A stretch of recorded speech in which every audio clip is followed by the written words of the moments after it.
ሰላም ሰላም ውድ የስኬት አካዳሚ ቤተሰቦች፣ ስኬት አካዳሚ የኦንላይን ትምህርት ቤት በመሆን ያገለግላል።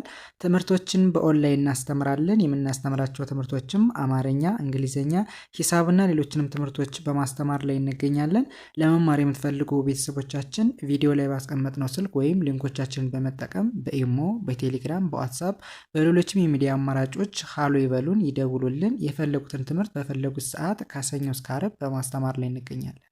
በዛሬው ቪዲዮአችን ወይም ትምህርታችን ደግሞ የምንማማረው እንግሊዘኛ ለጀማሪዎች የሚሆን ቃላት ምስረታ ነው የሚሆነው።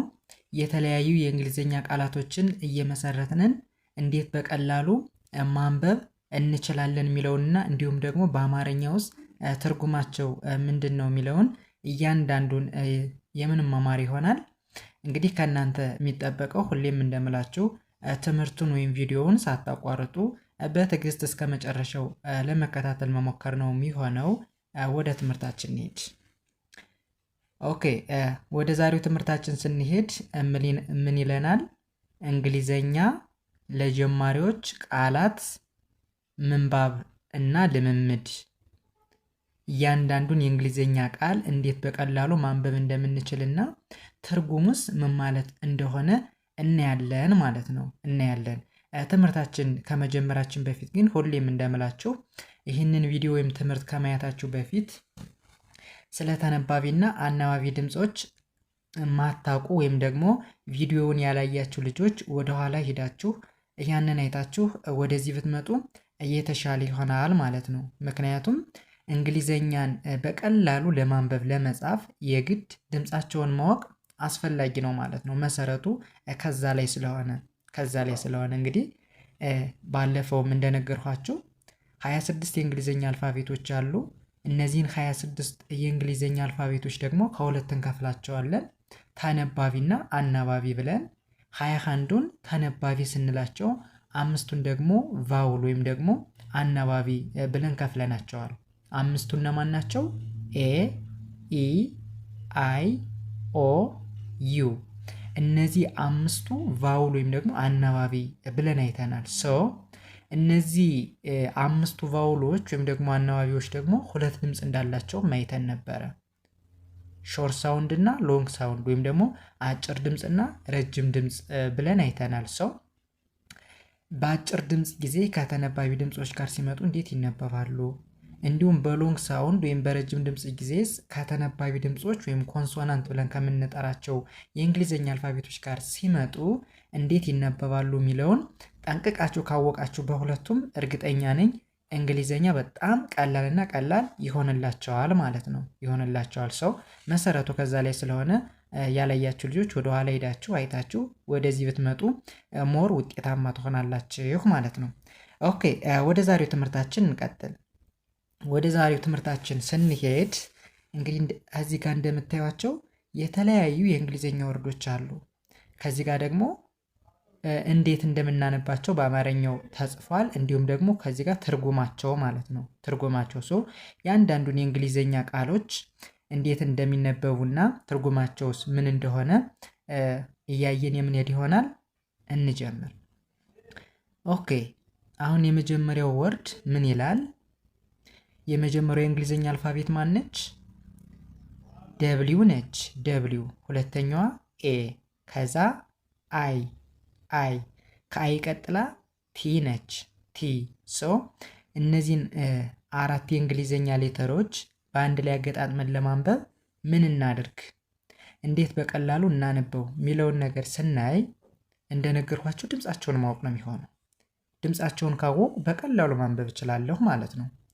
ኦኬ፣ ምን ማለት ነው? ለምሳሌ አሁን እዚህ ጋር የመጀመሪያው የእንግሊዘኛ አልፋቤት ደብሊው ነች። ደብሊው ታነባቢ ነች። ኤ ደግሞ ቫውል ወይም ደግሞ አናባቢ ነች። ደብሊው እና ኤ በአንድ ላይ ሲመጡ እንደምናነባቸው እንደ ዋ እናነባቸዋለን። ዋ ብለን እናነባቸዋለን። ኦኬ፣ ደብሊው ኤ ዋ ተብሎ ከተነበበ አይና ቲ በአንድ ላይ ደግሞ ምን ተብለው ይነበባሉ? አይና ቲን ይት ብለን እናነባቸዋለን። ይት።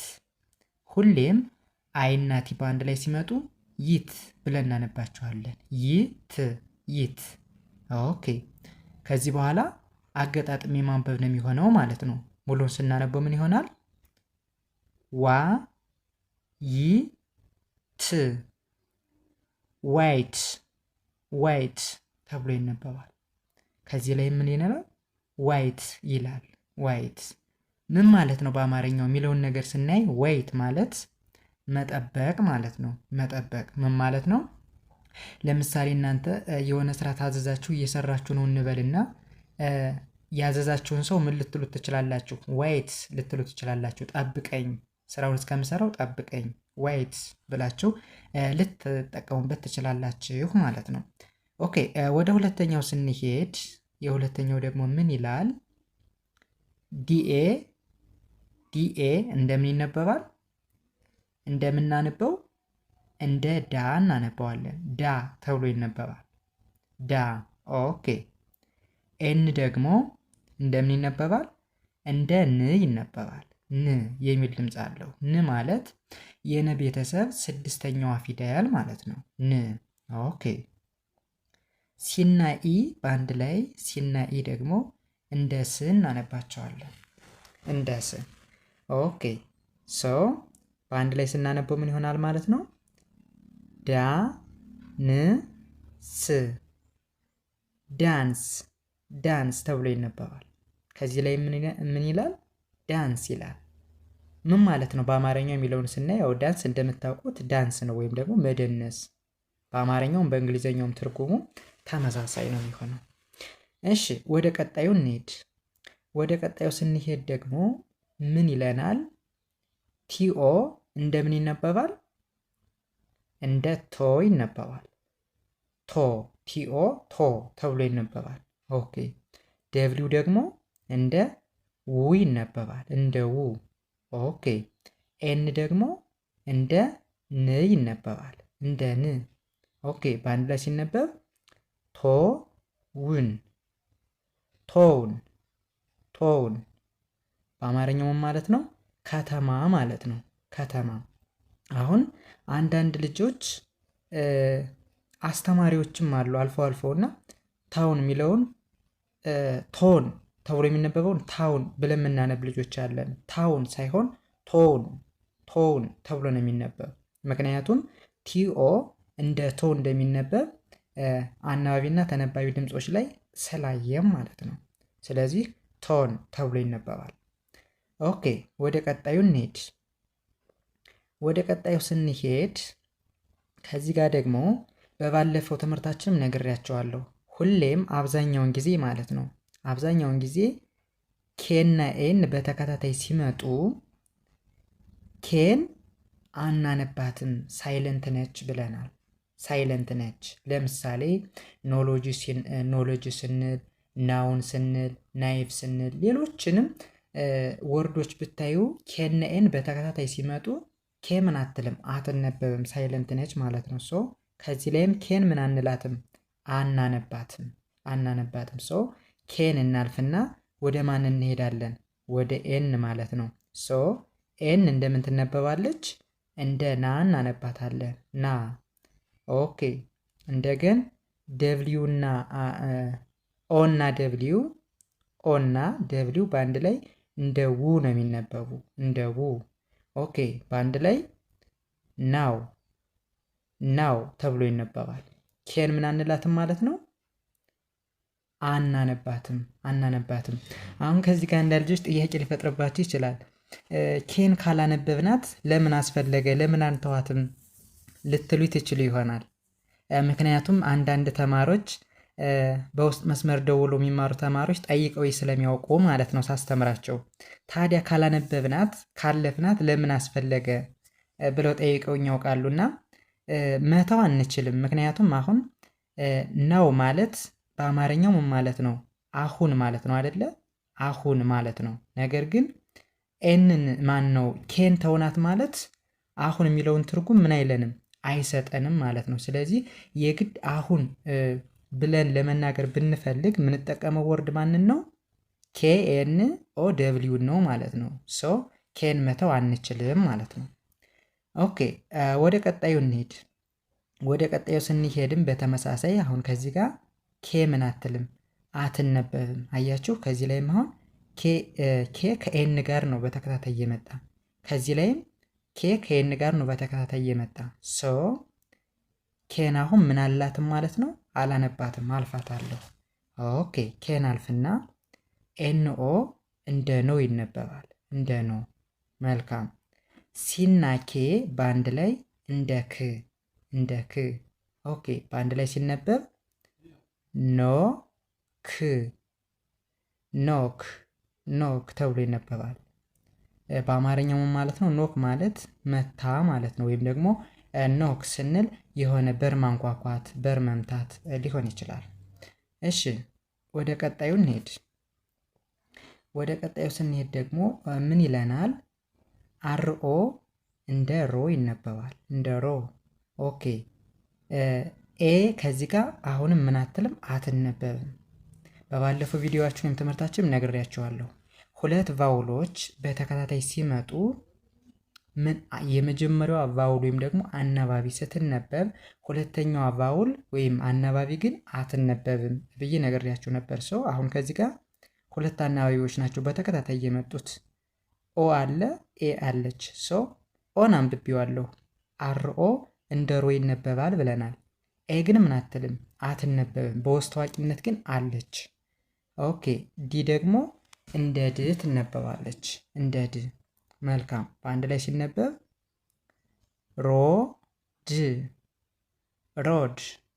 ሮድ ተብሎ ይነበባል። አሁን ከዚህ ጋር ኤን ምን አላልኳትም አላነበብኳትም ማለት ነው። አላነበብኳትም በአማርኛው ምን ማለት ነው? መንገድ ማለት ነው። መንገድ።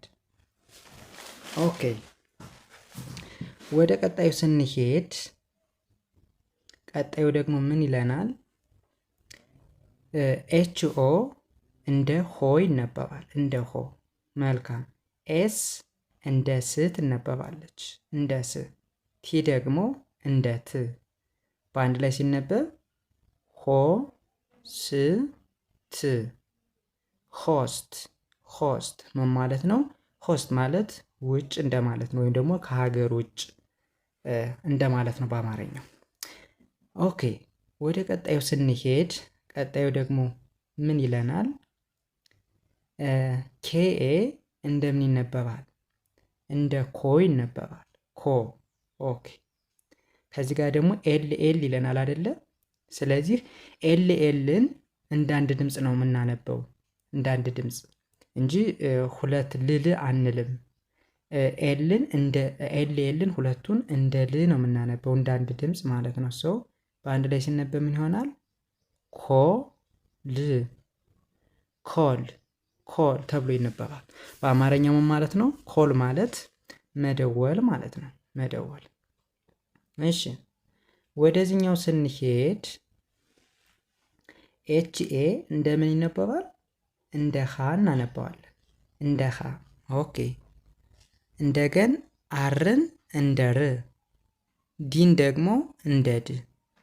በአንድ ላይ ስናነበው ሀ ር ድ ሃርድ ምን ማለት ነው? በአማርኛው ጠንካራ ማለት ነው። ሃርድ ማለት ጠንካራ ማለት ነው። ኦኬ ወደ ቀጣዩ ስንሄድ ቀጣዩ ደግሞ ምን ይለናል? አሁን ሲኤ እንደምን ነው የሚነበብ? እንደ ካ ሳይሆን እንደ ኬ ነው የሚነበብ እንደ ኬ። ለምን ይሄ የምናየው ወርድ እንደ ሎንግ ሳውንድ ነው እንጂ እንደ ሾርት ሳውንድ ስለማይነበብ ማለት ነው። ለዚህም ነበር በሾርት ሳውንድም በሎንግ ሳውንድም ጊዜ በሁለቱም የግድ ማወቅ ይኖርባቸዋል። ምክንያቱም በሾርት ሳውንድ ብቻ ይዛችሁ ብታልፉ ከሆነ ቦታ ላይ ያፋልስባችኋል እያልኳቸው የነበረ ሰው። አሁን ከዚህ ጋር ሲኤ እንደ ካ ሳይሆን የሚነበብ እንደምን ነው ማለት ነው? እንደ ኬ ነው ማለት ነው። እንደ ኬ እንደ ካ እናነበውም። ኦኬ አርን ደግሞ አርን እንደ ር እናነባዋለን እንደ ር። ኢን ምን አንላትም አናነባትም። ለምን? እስኪ እናንተ መልሱልኝ። ለምን? ምክንያቱም ከዚህ ጋር አንድ ቫውል አለች፣ ከዚህ ጋር ደግሞ ሌላ ሁለተኛ ቫውል አለች። ሰው የመጀመሪያውን ቫውል ስናነባት ሁለተኛዋን ግን ምን አንላትም አናነባትም። ለዛ ነው ሰው በአንድ ላይ ሲነበብ ምን ይሆናል? ኬ ር ኬር ኬር። አሁን ኢን ድምፅ አውጥቼ አላነበብኳትም ማለት ነው። ምን ማለት ነው በአማርኛው? ጥንቃቄ ማለት ነው። ጥንቃቄ። እሺ ወደ ቀጣዩ እንሄድ። ወደ ቀጣዩ ስንሄድ ደግሞ እስኪ ይህን የምታዩትን ወርድና ሞክሩት እስኪ ምን ይላል? ከዚህ ላይም እንደነገርኳችሁ ምን አለ? ኬና ኤን በተከታታይ አሁንም እዚህ ጋር መጣዋል። ሶ አብዛኛውን ጊዜ ኬ ከኤን ጋር ሲመጣ ምን አይልም ብለናል?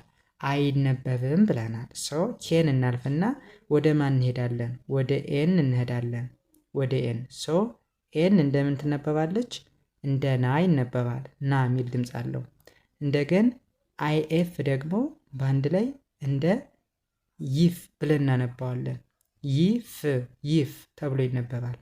ይህ ግን ምን አትልም? አትነበብም። ለምን? ምክንያቱም ከዚህ ጋር አንድ ቫውል ወይም ደግሞ አናባቢ አለች። ይህ ደግሞ ሁለተኛ ሌላ ቫውል ወይም ደግሞ አናባቢ ነች። ሰው የመጀመሪያውን ቫውል አንብበን ሁለተኛዋን እንተዋታለን ስላልን ማለት ነው። ሶ በአንድ ላይ ሲነበብ ምን ይሆናል?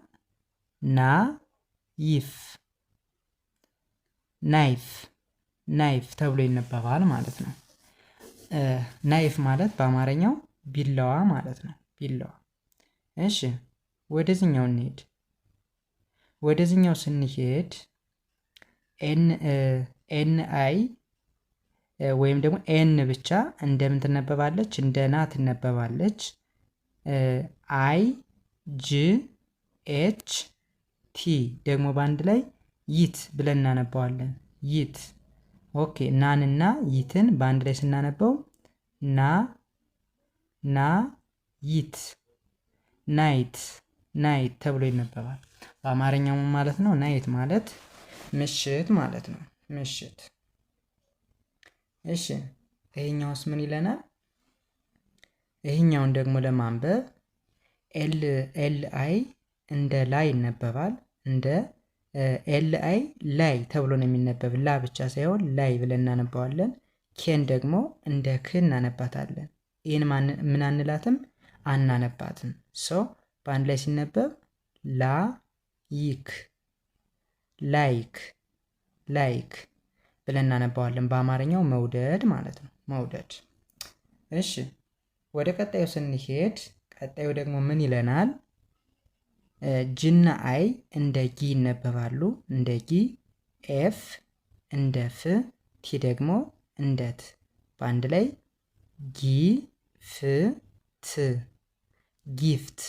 ጊፍት። በአማርኛው ስጦታ ማለት ነው። ስጦታ። እሺ ወደ ቀጣዩ ስንሄድ ቀጣዩ ደግሞ ምን ይለናል? ምን ይላል? ይሄ ኤፍ አይ እንደምን ይነበባል? እንደ ፋይ ብለን እናነባዋለን። ፋይ ተብሎ ይነበባል። እሺ ኤን ደግሞ እንደ ን ትነበባለች። በአንድ ላይ ስናነበው ያው ኢን እንደነገርኳችሁ አናነባትም። ሰው በአንድ ላይ ሲነበብ ምን ይሆናል? ፋይን። በአማርኛው ደህና ማለት ነው። ደህና። ኦኬ ወደ ቀጣዩ እንሄድ።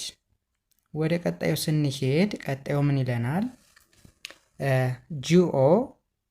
ጂኦ ሳይሆን ጄኦ እንደ ጆ ይነበባል። ቢ ደግሞ እንደ ብ። በአንድ ላይ ጆብ ምን ማለት ነው? ስራ ማለት ነው። ስራ። ኦኬ ወደ ቀጣዩ ስንሄድ ይሄ ደግሞ ምን ይለናል? ከዚህ ጋር ጥንቃቄ ማድረግ አለብን።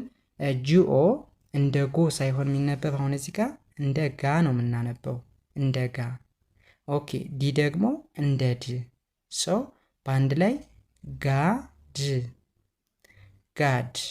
ጋድ ተብሎ ይነበባል። በአማርኛው ፈጣሪ ማለት ነው። ፈጣሪ። ኦኬ ከዚህ ላይ ጅን ራሱ ምን ማድረግ አንችልም። ስሞል ሌተር መጠቀም አንችልም። ስሞሏ ሌተር ከሆነች ጋድ ማለት ፈጣሪ ሳይሆን ጣዖት የሚለው ነው የሚሆን ማለት ነው። ሰው የግድ ካፒታሏን መጠቀም አለብን ማለት ነው። ኦኬ ወደ ቀጣዩ ስንሄድ ቀጣዩ ደግሞ ምን ይለናል? ኤስ እንደምትነበባለች እንደ እስ ወይም ደግሞ እስ የሚል ድምፅ አላት። ኬ አይ ደግሞ እንደ ኪ ትነበባለች። ኤን እንደ ን። በአንድ ላይ እስ ኪ ን